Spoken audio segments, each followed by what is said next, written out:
This is Sister Zombie, a memoir by Anna Appleby.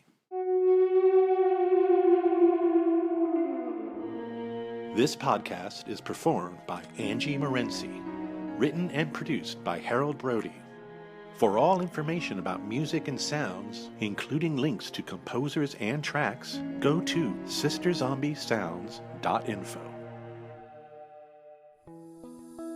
When we last left our story, Anna was forced to have Chloe murder Mr. Spellman so as to keep their secret life exactly that, a secret.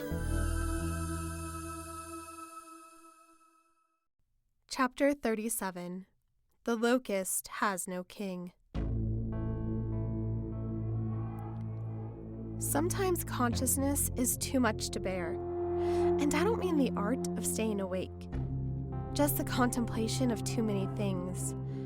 I'm reminded of what old people say sometimes when they are asked yet another inane "How are you?" by someone they can hardly claim to know. They will answer something akin to "keeping busy," which will invariably be rewarded by the receiver. "That's good," they will say, and the day moves on. And so activity replaces thought. This is worthy of congratulations? The implication is clear. Too much thought is dangerous to one's health, for it surely must be the leading cause of death in old people everywhere.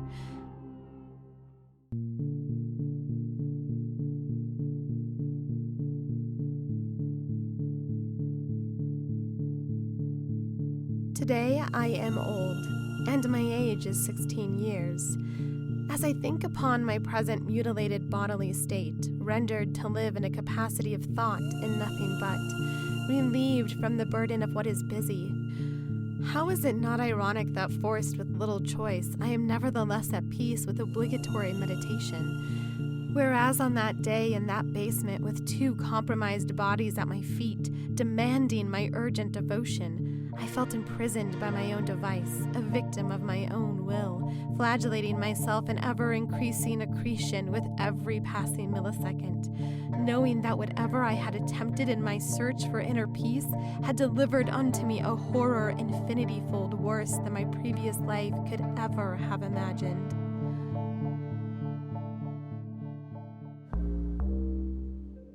So I too basked in the congratulations of activity, as I began my Bokor duties anew, and methodically, with no great haste, sent Mr. Spellman down the path to new life. I won't bore you with the details that by now you are familiar with, and you're right to make certain assumptions as well. No, I did not enjoy disrobing Mr. Spellman and anointing his body. Yes, I was aware that he would reawaken in a state of extreme insanity, his final dying breath spent beholding myself and zombie Chloe standing over him side by side. He knew the ramifications more than anyone, for hadn't he once lectured me on the nothingness of death? He would come back pissed off and wanting answers, and I, for one, was prepared to give him nothing. How was it my place to be his spiritual guide? What was he to me? Just a few mere minutes before, he had threatened to destroy whatever was left of my pathetic life, and even through the prison of my own self-pity, my spine grew stiff, for only I can be the author of my own demise. So I hogtied him hard to some thick pipes on the wall opposite my mother. I double-gagged and bound them both so they would stay just out of each other's reach. It was a geography that caused no small amount of curiosity, like the devil's own science experiment, something Mr. Spellman himself might be proud to have participated in. Someday. I allowed my mind to run in any matter of possible outcomes, though I have to admit, the end result of all of them were broken chains, followed by the participants' mutual destruction, usually by cannibalism, gnawing at each other's flesh until a very messy dual expiration. In that scenario, I would surely be miles away by then, if only to avoid the sight and the cleanup.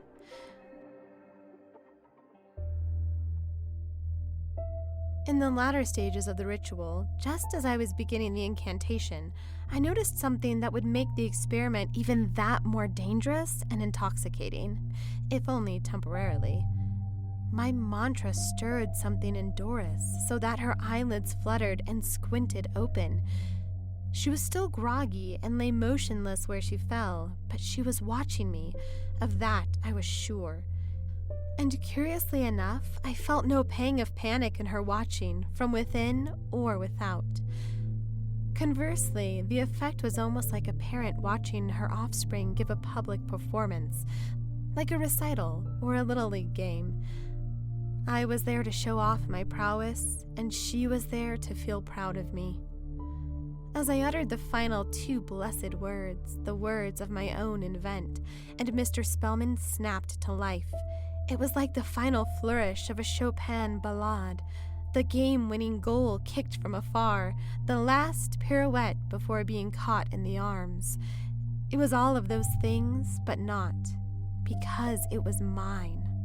Something only I could do.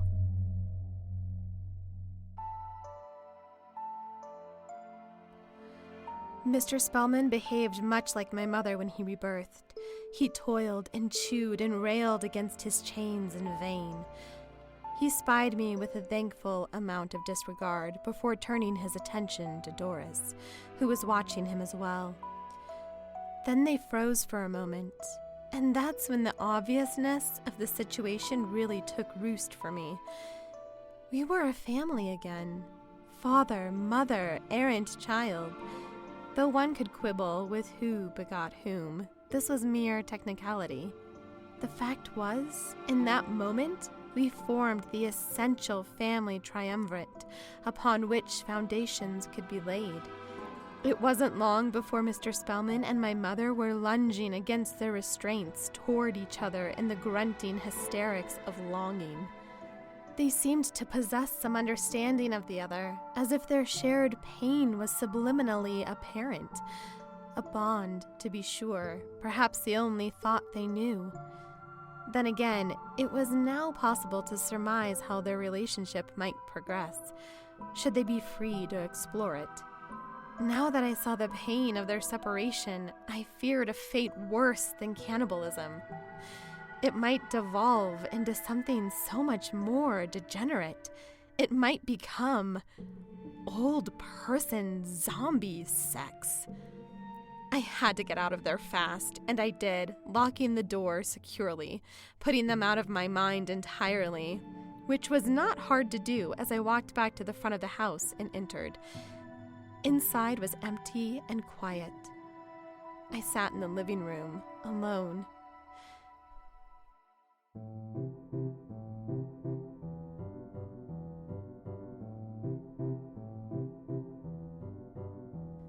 What a waste my life was.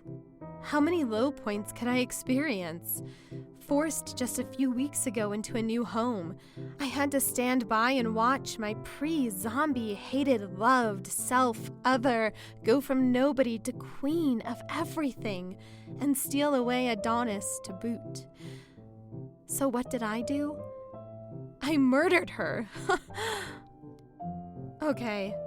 I would probably always live in a self-appointed shadow of mystery of what really happened on that rock face, if only to lighten the burden of my conscience. I mean, we're all programmed to survive, right? I had to wake up every morning and convince myself I wasn't bound to earth by pure evil, that the demon inside was not me. Other people handle that omnipresent spirit with a daily assurance, so why not me? To atone for my sin, which I accepted despite its ambiguity, I bestowed unto my precious missing self, other, the greatest gift any mortal had ever given, existence itself. Had there ever been anyone in the history of all who had performed such a miracle heretofore? I had no evidence to support such a claim, only fables and fictions and wild affirmations. But whence did my sister's resurrection come? Was it truly my penance for her demise, or was there something else at play here? Would I have brought her back to this realm had James accepted my offer to usurp her as his lover? So deluded by love was I that in my perversions I saw myself ease under James's chiseled flesh, replacing a ghost as simply as taking a shared breath. To think I held any hope of union, that James would shrug off the past and slander the spirit of the woman he claimed to love? Could I myself love such a beast? The answer, sadly and perceptibly, was yes, for I was dependent upon his grief, that here was a soul just as broken as I, and only together would we find respite, compromised as it may be. Such rationale, even in hindsight as it was, revealed to me once again that which I had always known since my first day at Griffin Hills High, that I was in love with James most utterly and completely, and this would never waver, always fall like rain upon my heart.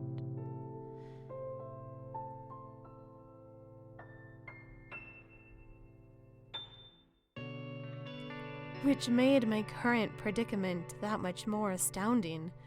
Zombie Chloe claimed to be in touch with my heart, so she brought James to me, and who am I to doubt this truth? And yet, where was James now? At school with Chloe, parading around as boyfriend and girlfriend, effectively erasing everything that had happened the week prior, for weren't we right back where we had started? Sure, Chloe was called Anna now, and the Anna that speaks to you here, she doesn't exist. But these are trifling details. The summation of a series of the most extraordinary events to ever befall the world was a spectacular nothing, like they had never happened at all. So as I sat alone on the living room sofa, with the funk of this stench taking over me, it wasn't long before my own self-inflicted conundrum embarrassed me into quietude. Why did I care? Hadn't I given up on James? Wasn't this why I brought Chloe back? Why would any of the revolting gesticulations trouble me in the slightest? My first answer to this riddle was a matter of proximity. James had been in my house last night. All night. He was there in the morning having breakfast, and, of no minor consequence, he had professed his love to Anna, who was either me, for I was still me, or was my very creation, a creature with no right to be here but for me. Hell, I even told that bitch that I would call her Anna, which I had to admit didn't last very long. It wasn't long before I was running through the events of the previous night all over again in my mind. Why did I surrender to Chloe's plan for the ritual? Could not I have done it myself and commanded James to love me? Chloe had convinced me that James would need physical restraint, and that she was the only one who could provide this. I had no argument for this specific tenet. But what if I had been able to prevent any physical outbursts in the main? What if James had come back without violence and fell into my arms, my lover and mate? How did Chloe turn me to her scheme? Did I convince myself that James wouldn't love me? Did James's previous rejection of me lead me so? Or was I just a coward, intimidated by Chloe's wrath toward me, her own physical prowess which had manifested itself just an hour before, when she had laid me with a blow unconscious to the floor? Did I fear that I had lost control of my zombie Chloe, that my Bokor powers had waned? I had found this later to be false, yet at the time... And why did she have to convince him that he loved her?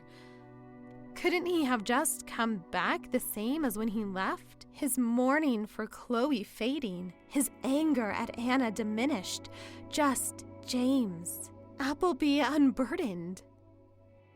What the fuck was Chloe up to?